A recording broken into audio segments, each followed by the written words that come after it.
Welcome, one and all from across the country. Amazing agents, thank you so much for being here. Today is Thursday, January 18th, 2018, and this is Mastermind call number 160. We're starting with 4 people in the queue, so that's wonderful. We very much encourage active participation in this call. You know, you guys have heard us talk enough. We want to hear what we can help you with. That's really the purpose of the call, also to share your success stories and your challenges with us. Anything we can help you with. I don't think we've been stumped yet, but there's always a first. So no questions out of bounds. Nothing is too difficult for us to answer, hopefully. Let me start by going around with my partners. Tim, anything you want to share with the group before we get started? The only thing I would point out is that you may not have heard that Florida is a great place for wine, and I'm going to whine. It's really cold here today. It was 29 this morning in Florida, so I'm not happy, but it's warming up again, and that's all I have. All right. Well, that's fascinating. Thank you for the weather report, Timothy the weatherman. Chad, anything you want to share? So Tim and I will actually be at Inman next week in New York City. If anybody's going to be at Inman Connect, want to get together, I've got meetings with a couple of our subscribers already. But if you guys are going to be in Inman and you would want to meet up, we're not exhibiting this show, we're just attending. So we'll be at Hacker Connect and also I'll be at the full Inman Connect for the week. So if you want to get together, you can email support@alltheleads and we'll try to sync up calendars and meet up. But that's all I've got. Excellent. Yeah, good. Yeah, good point. We've added a couple of employees. We're adding several more in the next month or so, which is going to allow all of us to travel, get out there, go to shows, and meet you guys, find out, you know, how we're doing and what you need help with. If you're curious if we're going to be in your area, you don't have to buy tickets ahead of time or anything. You don't have to go to Ticketmaster. All you got to do is go to the calendar on our website, alltheleads.com, and it's posted there where we will be. I think there's 1 month of March that I'm going to be in a different city every week of the month. So we really like to put a face with the name and the phone number and, you know, and your county. So please, we're going to be in your area, stop by the event and meet us face to face. In the meantime, we got quite a turnout in our queue. Tom, anything you want to share with the group before we get started? Not necessarily. I just want to always remind everybody, if they need anything, we're here to help. Just send an email to support@alltheleads.com, or if you're in your account area, go to support and just click on the tab for Contact Us. We track all those items and make sure someone responds as quickly as possible. That's it. Yeah, well said. And I always have to add every week that you know, we have an automated system on our phones, and we're looking at possibly live answer in the next couple months. But regardless, every day we all end up with messages for each other. The quickest, most efficient way to get help with anything is go to support@alltheleads.com or hit Contact Us and just be real specific about what you need help with. And all 4 of us, as well as our 9 employees, everybody reads that as soon as they come in, and typically the best person to help you will get back to you within minutes. So that's the most efficient way to get help with anything. Just be as specific as possible what your question is and what you need help with. All right. Well, having said that, this is a record. We have 6 people in the queue, and I hardly had to beg at all. So let's go. First caller this week is phone number. Boy, as soon as I clicked on it, you disappeared. Phone number ending 1570. Are you muted out or not? Yeah. Well, I don't know what happened there, 1570. As soon as you started talking, sorry, you got disconnected. Sign back in, hit *6 and hit 1. And I may have done that because I thought you were already gone. I'm sorry. All right, so let's start with phone number 7301. You're up first. Hey, thank you. This is Bob France. I'm out of Philadelphia. And I just wanted to bring kind of, I guess, a best practice that I stumbled upon. I ran into one of the ISA calls, came up with a person who actually, the mother, who was the actual PR, only spoke Spanish. So I wanted to find a probate attorney for her, and I needed someone that had a fluent Spanish-speaking probate attorney. So my calls to probate attorneys prior to that were mostly going unreturned, or they weren't responding. But when I sent calls to people saying, hey, I just need to find someone who has a Spanish-speaking person, I also have possibly Mandarin-speaking persons in the area that I'm looking in. So I just need to find an attorney to build, family attorney to build a relationship with. And they all called back. So I set up like 4 meetings in the next 2 weeks with attorneys to build, in a sense, a relationship where I cycle things to them, they cycle things to me, all because I stumbled upon a problem that I needed solved. So I thought I would share that as maybe an alternate way of reaching out to attorneys to stimulate responses. That's awesome, man. Thanks for sharing. Chad, I know you teach that, provide value, to make sure your clients don't have to go through probate and go out and tell the attorney, hey, I can, send some people to you for, for wills, for trusts, for their legal needs. Let's help each other and let's help our clients in the, in the meantime. Great story. Thank you so much for sharing. That makes that great is that's something that you can do with good conscience in most markets in the country. That's a great idea in terms of a door opener for an attorney's office to call and basically be seeking a foreign language, go to the ones that are and be seeking a foreign language person. That's a killer entree to an attorney's office because that's a pretty serious, straightforward request, and you can be doing that on behalf of a lot of people in your market. You may or may not have them. They come up from time to time. You're looking for a place to put them. So that's a great thing for you to get into the door of an attorney with. Right, and just to add one more thing, the other thing I follow up with then is that, to help these families, I immediately follow up that there's other opportunities. That's why I said family law, not just specifically real estate, is that these are all people who don't have wills and are now struggling because of it. So, hey, there's another, after you get this taken care of, how many family members can they introduce you to that need to make that happen? So that's my script anyway. Great idea. Excellent. And my apologies to 1507. You're back in the queue, but you got moved to the bottom. So instead of first, we're going to save you for last. Sorry about that, but I know you're there. I don't want to take a chance of disconnecting you again, so we're going to take the other people in order.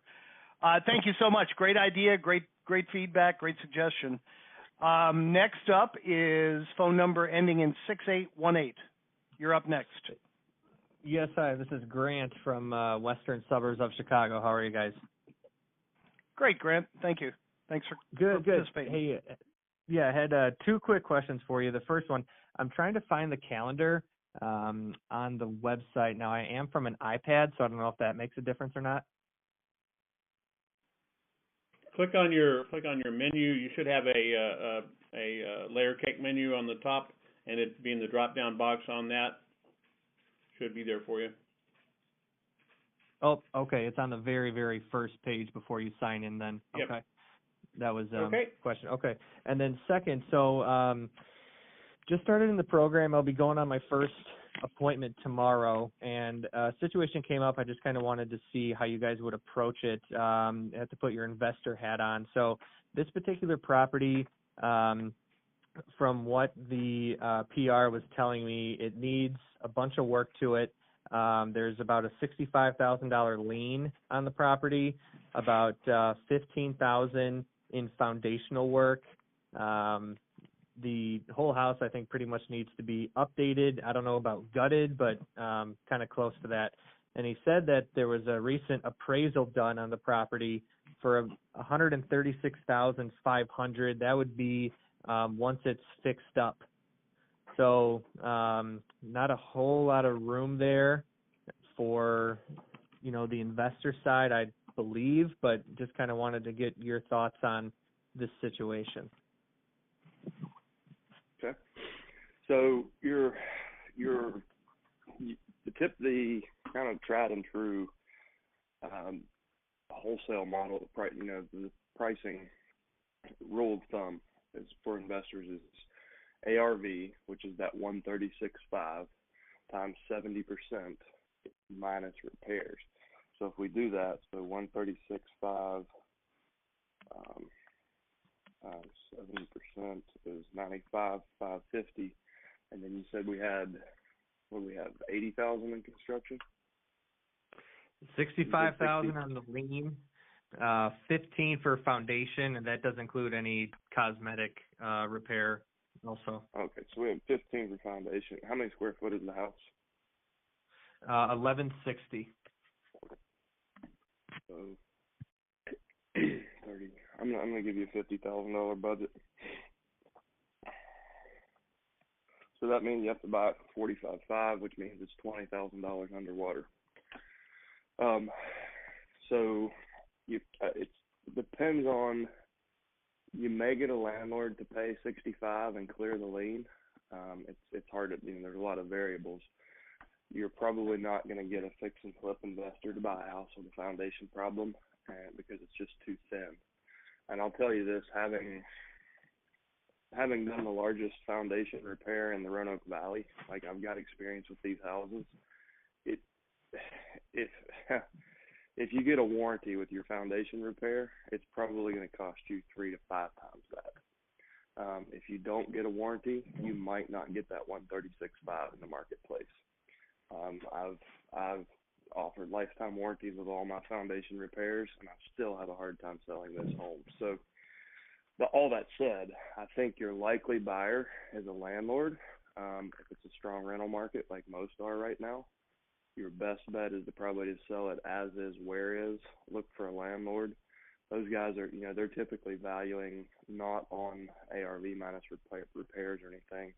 If they can make, different landlords value in different ways, but typically, they're looking for a couple $100 a door. But everybody's different. But that's who I would say your most likely buyer is a landlord who's dealt with foundation problems, never plans to sell the house. His crew can fix it himself. He can do it cheaper than 15 probably, because he'll have his crew do it. That's how I would probably approach this.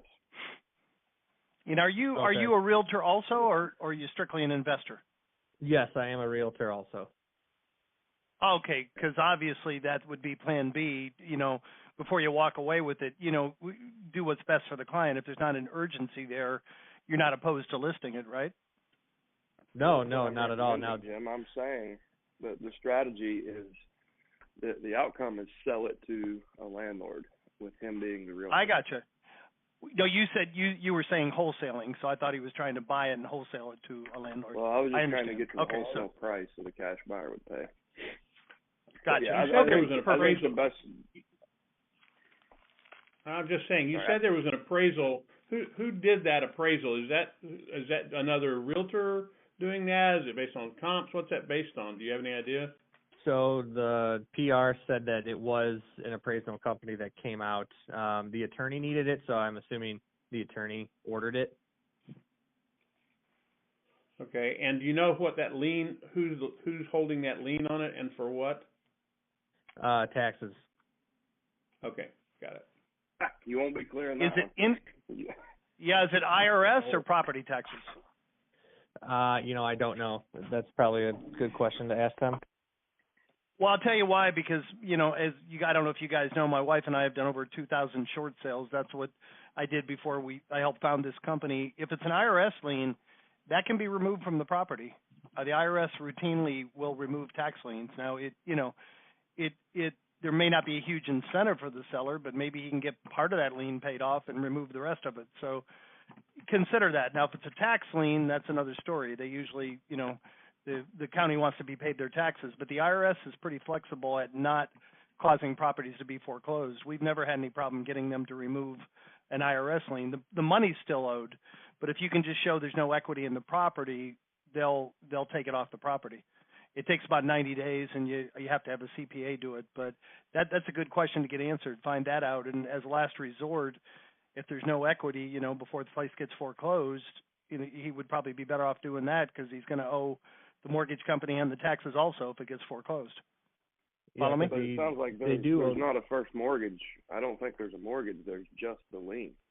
Correct. Yeah. So they do own it free and clear.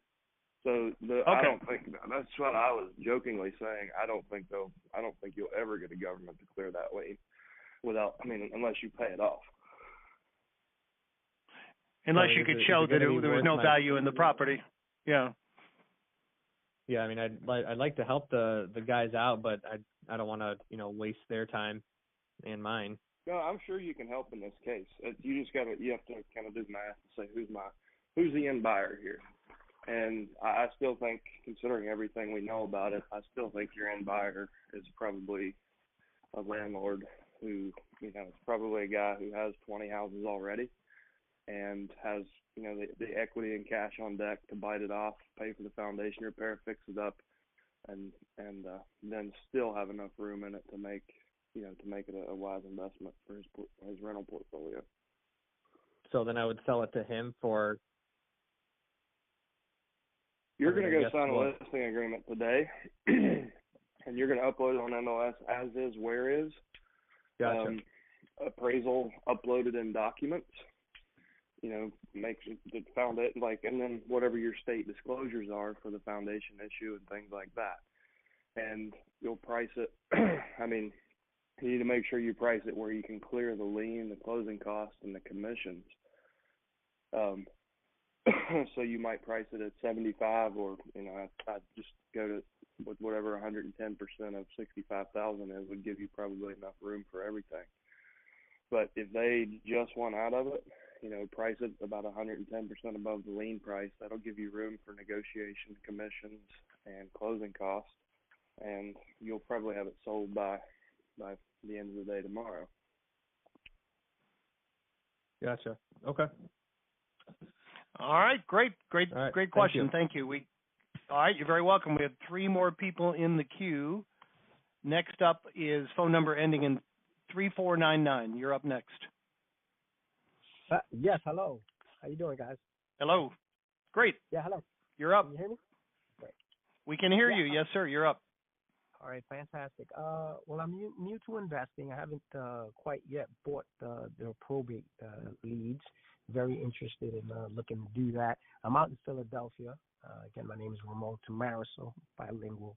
Want to leverage that aspect of it. When starting out with the probate leads, what is the biggest challenge I can expect with communicating with folks that I should be prepared for? Getting the conversation started in your market. That's a big part of what we teach is get clear on your offer and make sure your offer differentiates you from everybody else. So the hardest part is getting people to engage with you. And the easiest way to do that is to help them understand that you're offering, something that's tailored to them. And that's in all the training that we offer. It comes through in our letters and our training. We'll teach you exactly how to do that. Okay. And it's really I was just going to add, it's no different for realtors and investors. You're whether you're a realtor or an investor, you want them to let them know that whatever they need help with, you can help them. You can buy the house quick. You've got an estate sale company. You've got a clean out crew. You've got a contractor. And as an investor, I'd even tell them, if you're looking to get top dollar, I can recommend you to a good realtor. It'll come back at you at the long run. So, just be a full service resource for people at a time that they need it. Okay, fantastic. I'm also I have an opportunity to buy a mixed use property where it's a storefront and a 1-bedroom on the top. Where is there any special places I could go for financing if I want to buy it no money down? You want to buy it what? No money down. Anywhere I could get financing, or any or maybe not money. Are there any liens on it? No, it's totally paid off. Well, you get the hard money lender. Let the seller finance it. What was that? So the easiest, the best thing for you would be to negotiate, make an offer to take the asset with seller financing. Let the seller hold it first on their own asset, and offer them a really attractive a really attractive rate. It's going to save you origination cost, points, and an exorbitant interest rate. It's going to be way cheaper than any other private financing you'll line up for sure. Yeah, I like and you that can idea. show them how they should be comfortable owning, with the asset as the security for that loan. I mean, they've held it for years, right?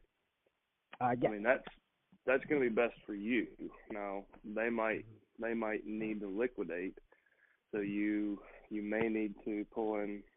You might still be able to negotiate owner financing, but they might want a heavy down payment, like 20% down. Well, then you can look at using private money for mezzanine financing. And you could go hard money. It depends on how quickly you can stabilize the property and generate income to pay off that hard money, because hard money is typically going to cost you between 2 and 4 points up front and 8 to 15%. So you gotta, but I probably wouldn't recommend hard money to bite off the whole thing. You might negotiate with the seller for seller financing and then use hard money for your down payment. Yeah, and if you need a place to find hard money, if you're not part of a local RIA, you can go to National RIA, which is REIA, stands for Real Estate Investors Association. Look for a local chapter and just call and say, hey, can you recommend some hard money lenders? I guarantee you they have them. So that'd be Plan B. Okay? Does that help? Yeah, that helps greatly. One other question: what value do you see of getting a probate certification?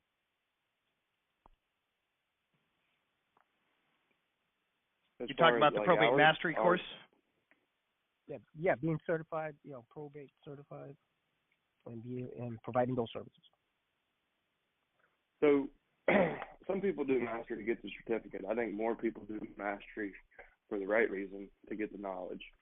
I teach it, I designed the course, and quite frankly, I don't think the certificate's near as important as what you learn in the class.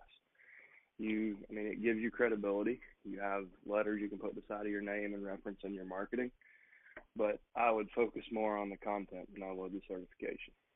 Like if you want to learn from one of the most experienced people in the country on probate, take the class. If you want 3 letters, you can decide. But it's over 7 hours of course content, and I teach it from, we cover investor stuff as well as realtor stuff. Like I show you everything that can be done in the space, from creative financing like we were just discussing, all the way to conventional deals, and even things like partnering with the estate to flip the house.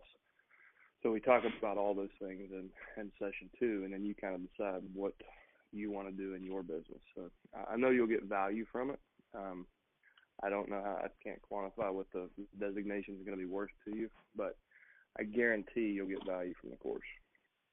I'd also add one other thing. A lot of our most successful folks have not only gone through the class, Chad's being pretty modest, but a lot of them have gone through the class, and several of them repeat the class from time to time just as a refresher. Chad's probably the most knowledgeable voice in the industry about this particular market, and that's the true value of this. The certification, that's going to mean something. Maybe you use something on your wall, great for a listing presentation. Those are good things to have, and it'll be great to have that and potentially put it up on your website. But the most important thing is what you're going to learn out of it. That way you won't have to ask questions when it comes to these kinds of deals. You'll know how to go do them. Fantastic. All right. Thank you so much. We have 4 more people in the queue and want to get to everybody. Next up, I recognize one of our newest subscribers, phone number ending in 9115. You're up next. Yes, that's me. Can you guys hear me? Yes, sir. You're up. Hey, Jeff. All right, great. Jeffrey Infante actually just joined you guys, and don't have much of a question. I'm just kind of absorbing and listening in at this point. And, I've been a realtor for 9 years, and I've been on the other side of the estate sale. I haven't actually been the front runner or the listing agent on a probate. So I'm just looking to expand my knowledge in the area, and also how to handle most of the calls and objection is basically where my weakness is right now at this point, because I don't have experience in dealing with these type of calls. But I guess, that's what I'm here for, and I'm looking forward for you guys to coach me and guide me in becoming more of a person knowledgeable in the area where I can handle these objections. You're on the Excellent. right call, Chad, man. what would you? Thanks for being What would here. what would you say is the most common objection? We don't hear a lot of objections when people call, but is it? I guess it would probably be like I've got it handled or my attorney's taking care of it. Would you say that's the most common? Well, I just started. I haven't called yet because I'm trying to grasp. I was asking Chad. No, I was just asking Chad, our coach. Oh, okay. Jeff. Oh, I'm sorry. Yeah, that's all right. Yeah, I think in the last year, probably the one that I've heard most from everybody is, we got it handled, and it's just a quick way to get you off. It's what they believe is a polite way to blow you off. And we've covered that. Like what I was going to point you to is thanks for being here. This is the call that you definitely want to be on to learn what you're looking for. We also have a Facebook group if you haven't become a part of it. It's called All the Leads Mastermind that corresponds with this call. And in there you can, there's people sharing information all the time. We archive all these calls. So I would encourage you, if you haven't already, to listen to, I would say pick five role play calls. Maybe the last five, like number 20 through 25.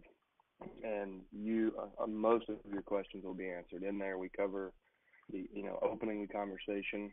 We kind of dissect the initial conversation. We cover, objections with both personal representatives and attorneys. So you can learn a lot from that content that's there. Okay, and this is on the Facebook? Well, are you a subscriber already? No, I haven't. I didn't think you were. So yes, we realize. I mean, a lot of folks come to this call and watch from the sidelines before they get started. So I do archive all of our mastermind calls, and all of our role play calls are archived in All the Leads Mastermind. It's a closed group, so you have to request access. But once you get in there, there's a search bar on the left. Just type in role play, and it'll bring up all 20. I think there's 25 role play calls. It'll bring them up, and you can click the link, and it'll play directly out of a Dropbox player. Okay. Great. All right. Excellent. We have 3 more people in the queue. Next up is phone number ending in 5709. You're up next. Hi, my name is Wanda. How are you today? How's everyone? Wonderful, Wanda. Thanks for participating.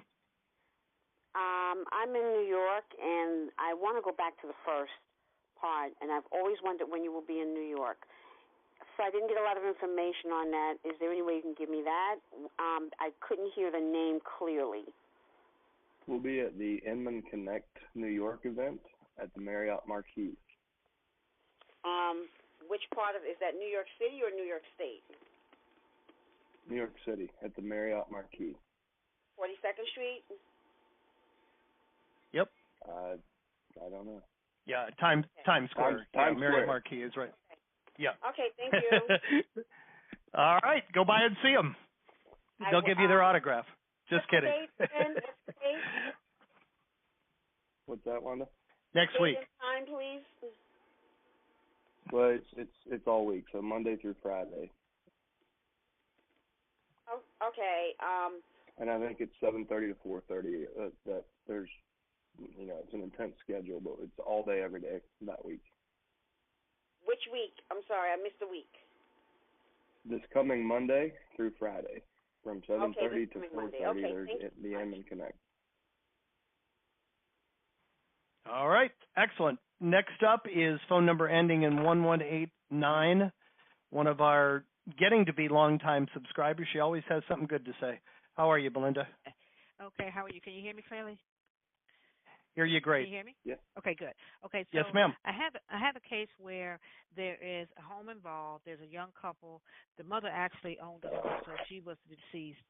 She purchased it, and 2 years later she passed away of cancer very suddenly. So she wasn't able to refinance it down to a smaller note. The young couple wanted to try to keep the home, but the note is too heavy right now, and then one of the people in the couple need to work on their credit. So my question to you is, they're trying to work with the bank. What are some of the things you've seen done from the bank side that help accommodate or modify loans such that one of the heirs can maybe keep it? Is there just one mortgage? Yeah, just one with Navy Federal. How much is what's the payoff? You know what? I don't know, but I know the note is pretty high because it has to be 200 or something, maybe 275 or something like somewhere around there. Because and what can you tell the home? What's the home worth? Like what would it appraise for? It's yeah, you know what? They're not going to even be to clear it because when I went in there and looked at it, you know, the wallpapering, the conditions, stuff like that, it really needs. It's lots of things that are outdated, but it's in a nice neighborhood, huge home. You know, has very good value, but in terms of the home and the structure itself, but in terms of market value, it's not going to be that high. It's not going to be enough to clear it if we sell it. How much? See, I don't have it in front of me, but let's say I'll give you some examples. For example, so if the house is in the condition it's in now, I think around about 250, 55, 56 is what it potentially could sell for, but they may owe something like say 270 or something. So is that kind of a difference? Okay. And their outcome is they want to keep it. Yes, and I think they should. I had counseled them to try to keep it because they had family members who could live together, and between them they could have covered the note, but that's not working out. So now we have the couple that want to actually keep it, and the bank said they're going to try to work with them. I thought they could do something like a modification or something, even though it's actually in the mother's name, though. So that's why I'm not sure how this can be managed. Linda, I was just going to say. Go ahead, Chad. Go ahead. I was just going to ask, what are the people who are the heirs? Do they have credit to be? Are they financeable? Well, see, that's the issue. The wife needs to work on her credit, and the husband has he can get a loan, but not for that big. So what they need is about maybe 6 to 8 months for the wife to work on her credit. And then I think still that loan needs to be smaller, but maybe if they refinance to a smaller loan, they can probably get it that way. I think that's what they're trying to work on. But the bank doesn't seem to have that many options, though. And I was just wondering, in your experience, what you all seen. It's going to be a tough one because I mean the bank knows their risk. Like they're better off, but because it's a residential mortgage, you know, when the mortgage was originated, you said just a few years ago. So yeah, just like maybe they can't assume the note, and they're not on the note. So if the payments stop being made, the bank has to foreclose, and they know they're going to lose money. So yeah, I mean they've been paying so far, but just barely eking it out, you know. Right. So the challenge is going to be, you know, the bank is. When the property transfers from the mother to the kid, from the estate to the kids' names, and technically, I'll bet you if you read the fine print and the note, that could trigger a due on sale clause. Okay. And usually it's not in you can't assume a residential mortgage. In order to get, you know, I'm trying to challenge myself here as I'm speaking, but normally what the bank would want to see is transfer title and close it with a new loan in place in the name of the people on title. That's what they're going to want to see. Now, yeah, I was going to. Go ahead, Chad. I'll let you finish. Go ahead.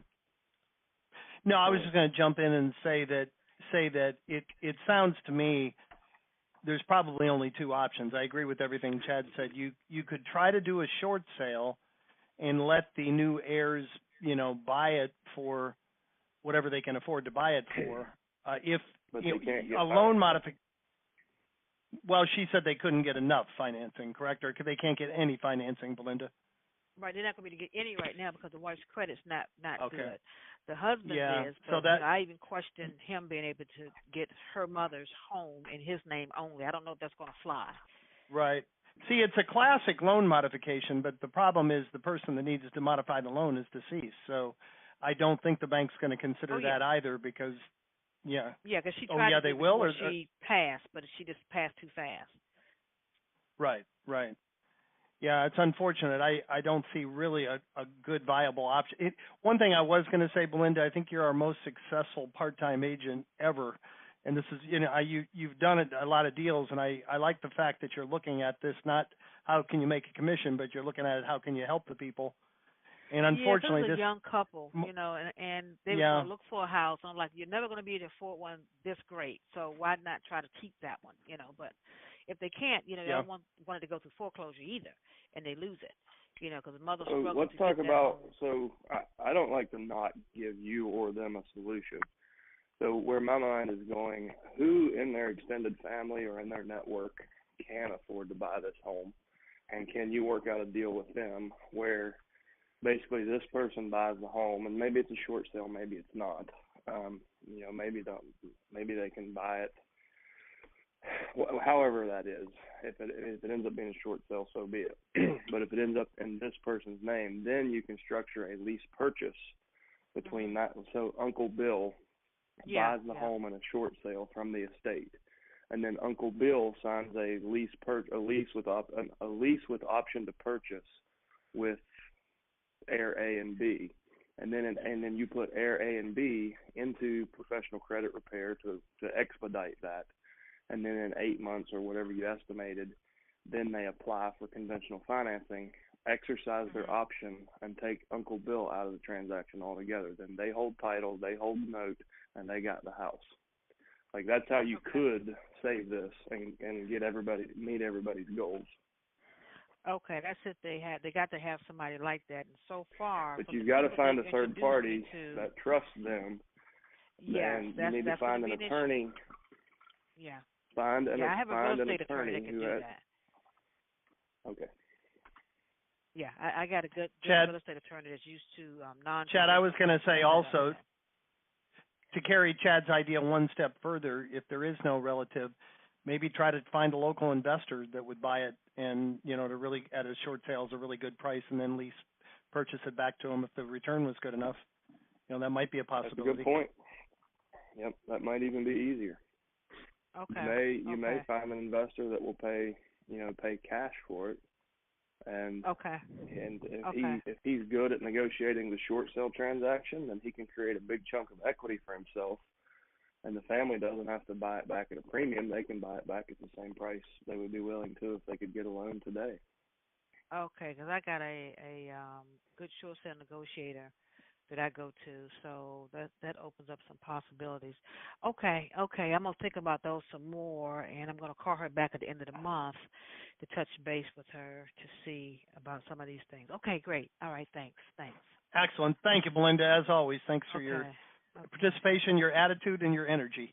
We have 2 more people in the queue. Next up is phone number ending in 6097. You're up next. Oh, hi, that's me. I'm Caroline Allison, Houston. Thank you guys. Hi. You guys just have such a great and well-run organization, and I appreciate everything that you guys do for us to make us successful.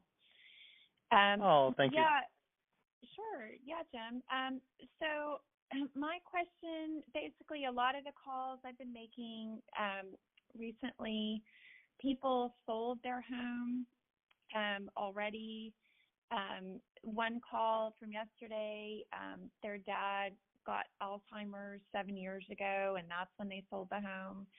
And I'm just feeling like I'm missing, from the time they filed probate, there was already a plan long before I came along.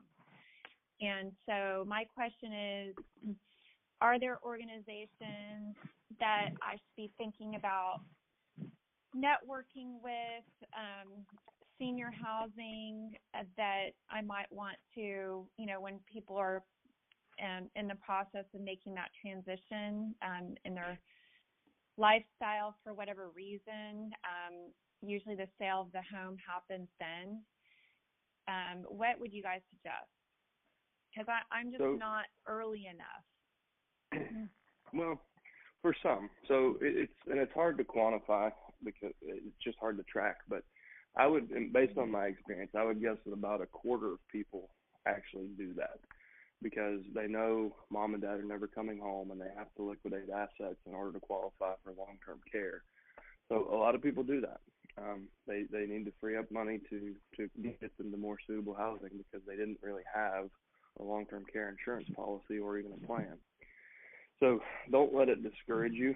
There's still people in that list that didn't sell and do need your help, and they'll respond in time when they're ready. The way we teach you to capture that business, and we talk about this pretty in depth in Mastery. So I look at this as two prongs. You have the marketing prong, which is what we normally talk about on this call: send letters, make phone calls, and continue getting better at it. The other prong of that is building a referral network, and we talk about probate attorneys, but other places you should be building a referral network is with nursing home employees. So the initial point of contact at a nursing home, sometimes it's a marketing coordinator, program coordinator, director of admissions. There's different titles in different facilities, but whoever sits down with the family and says, here's what we have to offer, here's how much it costs. Now let's look at your finances to see if we can get you in here. They have a big incentive to get people into their facilities. So if those people know and understand your business model and that you can do all these things to help these families get homes sold for top dollar in the shortest amount of time, they're going to latch on to you, just like the probate attorneys who see value in that, and in our kind of hub approach of we're the hub of many services for tailored specifically to the family. So nursing home employees, estate planning attorneys, family law attorneys, CPAs, anyone who's sitting down with people in that phase of life that are saying, holy crap, we didn't have a plan, what do we do now? If they can say, you know what, but listen, you've got most of your net worth is in your house, you just need to call Caroline, she can take care of you, she can do all of this. Like anyone you can think of that would be having that conversation with those people at that time is good to have kind of in your referral network. A good way to open, like especially with estate planning attorneys and family law attorneys, they're writing wills, they're writing trusts. People go to them for advice, so they're going to be part of these conversations. So a good way to open that relationship is, how many past clients do you have in your career? Me? Mm-hmm. Are you asking me? How many buyers and sellers have you helped in the past? Well, in Texas, because I had my career in the D.C. area before, I would say it would be around 60. Okay. So you've got 60 referrals. Well, let me ask you this. How many of those 60 did you make sure had an estate plan and help them get it in place? Didn't even have that conversation with them. Right. And most of us haven't thought of it, but isn't it the right thing to do? Isn't it a really nice service after the sale that they probably don't expect? So it's in their benefit. It creates a referral for you to build a relationship with multiple attorneys, and your attorneys are going to reciprocate by sending you referrals and thinking of you when they're having these types of conversations. So think about that. Think about, how can I provide value all the way around? And and that's just one idea. So you can open the conversation with those attorneys by saying, listen, I've got 60 past clients, and I'm looking, or maybe you break it into 5 and say, I have 12 past clients. I really want them to, I need them to meet with the right estate planning attorney. So I'm looking to meet people to partner with. I noticed your name comes up very often in the probate records, because we work with a lot of families in probate. And I just wanted to introduce myself and see if you might be interested in setting up estate plans for my past clients. Well, they're going to give you FaceTime, like you're going to sit down and have that conversation. And then you just take that a little bit further and use that as an opportunity to help them understand your bigger business model. And then they'll see ways they can reciprocate and send you referrals. Okay. Okay, yeah, that's a good idea. Thanks. And Chad, you've mentioned before at the nursing homes, there's usually a person that is compensated for keeping the facility full. And you may have mentioned it, but what would that conversation be like, and who should she contact there? I mean, is it the administrator or an intake person? Who's usually the? I covered that. Okay, you covered. Oh, you did? Yeah, okay, so, I missed that. Yep, in the beginning of that. Okay, excellent. Anything else, Caroline? That's really it. I mean, you there? Yeah, I'm here. Can you hear me? Yep, go ahead. Oh, yeah. So I was doing some research on nursing homes, and there's quite a few. In, I'm in Houston, we're a big market. How would you even prioritize those? How would you decide which ones to visit first? Yeah. I would say if I were you, I would look at where they are, from my office and just kind of go out from there. What we teach in Mastery is, setting up a system, like systematically, like building this as a referral system. So you block time in your calendar each week to go visit nursing home facilities. How much time do you have for that? Can you do 3 a week? Can you do 6 a week? And just look at, okay, what does that look like if I'm going to visit 3 per week? I'll start at my office and just go out until I hit a 20-mile radius or whatever that is, or the edge of my market, and sit down and you could make your list and then just have put 3 addresses in the calendar each week and go visit those 3. The other thing you could consider is kind of the demographics of where that facility is. I mean, there are different levels of facilities. Some are really nice and some of them cost $20,000 a month, and there are others that are mainly Medicaid facilities. And you just have to look, people, probably the listings you want are going to be in the $20,000 a month nursing homes, but they probably already have a long-term care plan or a trust, so they don't have to liquidate assets in order to enter the facility. And maybe the middle ground, it's going to be market dependent. You may have to go, try a few. I'll tell you that I don't think any of these conversations will be a waste of time for you. Anyone that you could know in that industry is going to be a valuable relationship. Right. And yeah. Carolyn, I was going to say with the attorneys, I would prioritize it. You can look down the attorney column and sort and see who the players are. Go after the attorneys that are doing multiple deals a month, first, because they're the ones that, have the highest potential for you. Yeah. I've actually picked the top 15 in my county, and I've been hugely successful at getting meetings with them, no issue at all. They take my calls. Great. But they've mentioned to me a couple social groups that they're part of and boards that they're on, and it really got me thinking about, mastering this referral system that I need to set up, that it's yes, attorneys, but it's a lot more than that. That's great. Good job. Excellent job of really capitalizing on all the opportunity with this niche. So many of our agents, we say go after the executors first. They're the now business, but I think too many of the agents, ignore the long-term benefit of going after these other people you've mentioned. So great job. Keep it up. Yeah, well, thanks. Okay. All right. We have 2 more in the queue. I think I recognize this name. Roger Lacey, you're up next. Good morning. How is everybody? Great, Roger. Good to hear from you again. We haven't talked to you in a couple months, I think, maybe a month or so. Good to have you back. Been busy and got sick, but I'm getting better. Good. A couple things happened on the discussions that were here that I've heard before this, and I piqued my interest because I just had the 3rd probate property in an estate get sold last week, and the buyer was a pawnbroker who was in the business of doing contract for deeds and sold it to a sibling heir who wanted to remain in the home. And it worked out well because she had challenges that she couldn't get through, and it was one of those things that it turned out. So I think the only addition that I have to the conversation of getting it financed in unconventional ways is go to pawn shops. Those guys are in the business of making money, and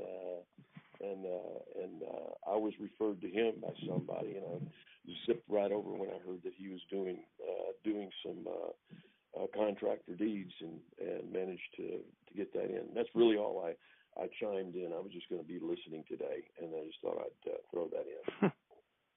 Yeah, Interesting. Never would have occurred to me to go to a pawn shop. That's great. Just kind of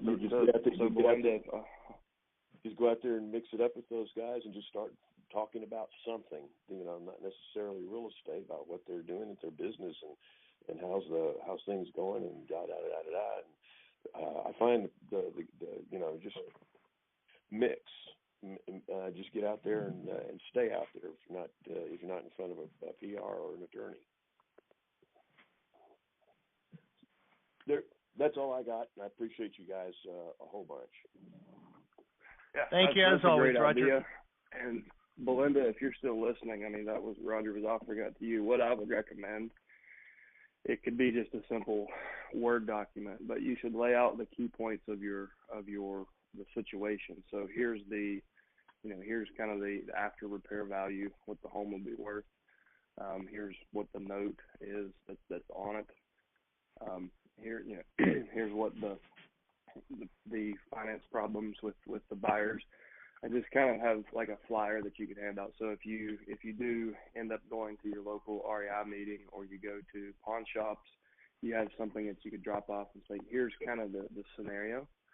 And that's going to help somebody like that with a creative financing mind that has, especially if they have experience, they're going to be able to, having that, even if you don't strike a deal at the pawn shop counter, they have something to look at after you leave and kind of consider how they might put the deal together.